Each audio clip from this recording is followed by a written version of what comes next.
Yo, what's going on guys? It's Dude here, and today we're back with another manufacturer tuning video. This time I'm going to be covering Lamborghini, and you want to make sure to stay tuned for the end of this video where I give Lamborghini a manufacturer rating. I think my rating of the manufacturer is going to be a little bit controversial, but not for the reasons that you might think. One other thing to note is many of these setups I'm going to be discussing in this video, you want to be using a wide body with custom rims but no wide offset. Sometimes running the wide offset causes the car's tire to run into the fender, meaning that you have to raise the ride height higher. Running no wide offset basically allows you to run the car lower. Lower means more straight line speed and more downforce, which is faster. So make sure to look in the setup screenshots and see which cars don't have the wide offset option enabled. Otherwise, you can see all of the performance parts I'm using on the last page of the setup screenshot. Be sure to leave a like, comment, and subscribe if you do enjoy these setups. Let's get into the Lamborghini setups. To start us off, there's no car more deserving than the Lamborghini Huracan GT3, likely the most popular Lamborghini in GT7 currently. The Huracan is undoubtedly one of the fastest maxed out GR3 cars, as well as on BOP. With that being said, this car doesn't achieve that status through consistent driving dynamics. The GT3 variant of the Huracan is a very high skill ceiling car, meaning the best drivers may have an easier time extracting lap time from it over lesser experienced ones. This setup strikes a balance between maximizing what the Huracan does well, while also reining in the corner entry oversteer for more versatility and any potential tire wear races as well. Though, the downforce values on this setup should vary depending on the power level and the track selection. Generally, if you're running less horsepower on the Huracan or any Group 3 car for that matter, you will be spending more time on the straights,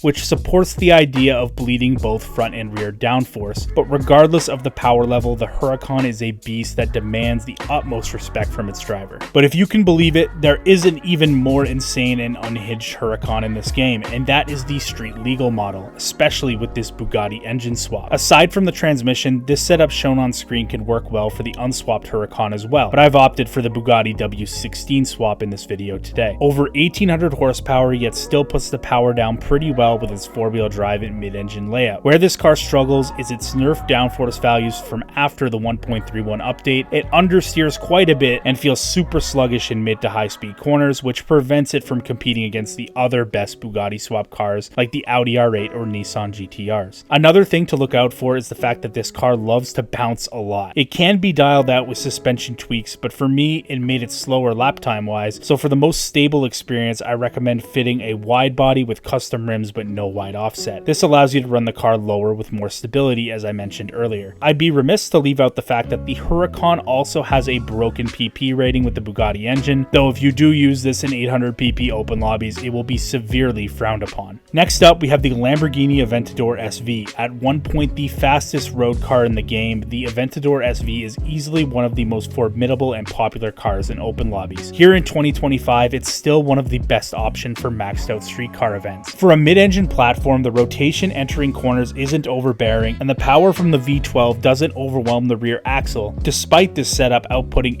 85% of the power to the rear wheels. From my testing, it's the third fastest non-swap street car in GT7 excluding the Aston Martin Valkyrie, and less than 0.2 of a second off the fastest option. And this setup kicks ass basically at any performance points level if you're willing to bleed a little bit of front downforce or take off the racing brakes. If you don't have this car in your inventory already, you're likely Patrick Star living under a rock, but regardless, I hope you guys enjoy this setup. Next up, we have the Lamborghini Murcielago. With the addition of the Gallardo to GT7 in late 2024, in retrospect, I don't know how I should feel about the Murcielago. Don't get it twisted, the Murci is one of my favorite sub 800 pp cars, and it cleans house against most cars at 800 pp as well as 750 pp. But if the baby V10 Lambo from the same era is outperforming it in a big way, the Murci is a little bit of a disappointment in that regard. What the Murci does have is a great power output from the V12 once again, four-wheel drive as well as good corner entry rotation. It struggles a little bit over bumps, but this can mostly be compensated for with careful inputs, and in real life, it's probably my favorite V12 Lambo, and for what it's designed to compete with in GT7, it cleans house on most tracks. Getting back into the race cars, we now have the Lamborghini Huracan GR4. In GT Sport, I was very underwhelmed by this car, especially when it comes to handling, but here in GT7, it's one of the strongest Group 4 cars for maxed out racing as well as BOP. The four-wheel drive helps it a lot out of corners without providing much understeer at all, and the corner entry rotation and mid-corner grip are fantastic despite the car not being the lightest in the GR4 class. If you happen to struggle with entry oversteer with this setup, lowering the front downforce or raising the front frequency slightly can help settle the car down. But on most tracks, the fastest laps will be achieved with something close to this. To be quite frank, it's the first Group 4 I've tested that is in the same bracket as the Alfa Romeo offerings, and for that, Lamborghini deserves a round of applause for making this one of the most enjoyable Group 4 cars in the world. While it's easy for the 2011 base model Aventador to get overshadowed by the SV based on status alone, anyone who's driven this car knows that it's unbelievably strong, and full stop, it handles better than the SV in high-speed corners, and is more dynamic and alive entering corners without being super unstable. At trial mount, it's only 2/10 off the Aventador SV while having 150 less horsepower. Speaking of which, every single car in my top 50 road car video that had a faster lap than the 2011 Aventador had over 1,000 horsepower, many above 1,400. The Aventador can do what it does with 870. This is my favorite driving Lamborghini in the game, full stop, and it's truly a beast. Next on the list is the Lamborghini Diablo GT. Now, if I'm being honest, I didn't find much utility for this car in the maxed out space, so I decided to make a 750 pp build for this video, and it certainly fares much better against cars in that segment, especially on straight line based tracks. Overall, the car has a lot of understeer and a very bizarre steering feel entering corners, but it's also one of those cars that you can safely rely on in most situations due to that understeer. The low speed traction is excellent for the power level, and while I don't lust after this car the same way I did in GT6, for a 750 pp build I can't say I'm overly disappointed. Speaking of a car I do lust after, we have the Lamborghini Gallardo. This car wants me dead and I love every second of it. It bounces all over the place, the rear lifts up randomly over uneven surfaces, it has insane liftoff oversteer, followed by annoying power understeer, and trying to fix these issues with a differential and torque split sends the car into a second gear burnout, and guess what?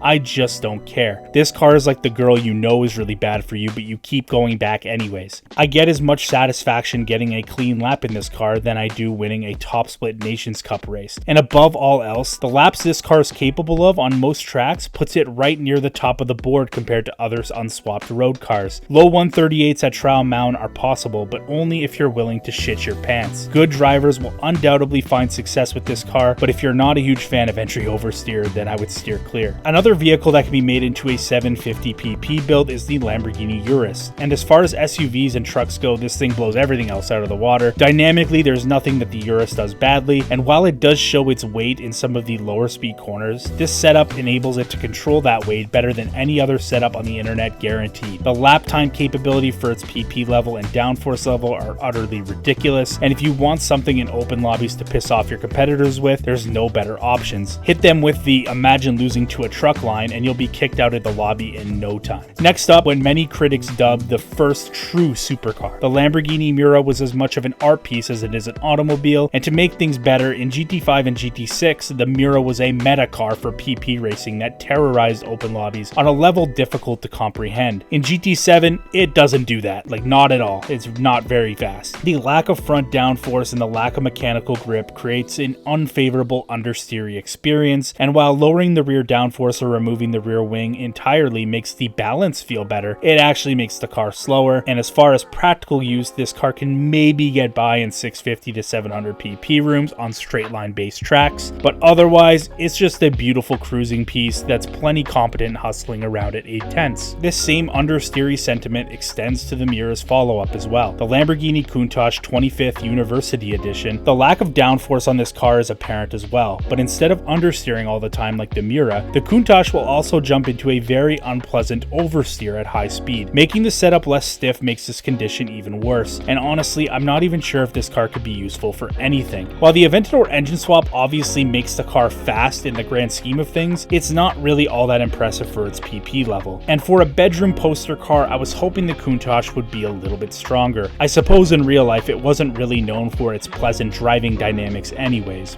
And last but not least, we have the striking and menacing looking Lamborghini Veneno. Most of what I said about the Aventadors applies here. Great corner entry rotation, insane power from the V12 engine, and the ability to go sub 139 at trial mountain, which is something not many road legal cars can do in GT7 currently. The one thing that holds this car back is its lack of adjustable downforce, something that not only makes the Veneno a little more frightening to drive, but also slower than both Aventadors. So if you're looking to fill your garage with mostly practical offerings, opting into the Aventadors rather than the Veneno is probably the better call. However, for me personally, the look, the sound, the experience was way too much for me to pass up on. And that's that. We've made it to the end of the tunes. Now we can get into the manufacturer rating. So as you can see, I have given Lamborghini an A+.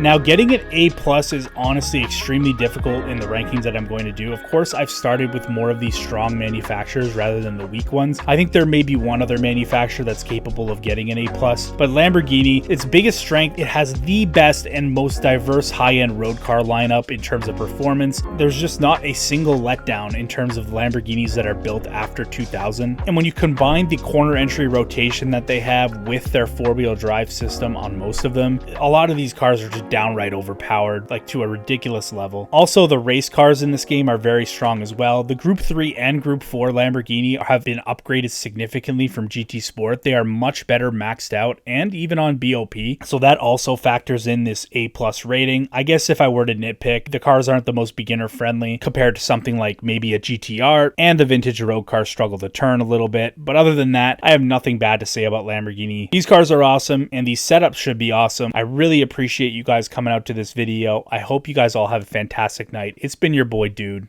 and I'm out. Peace.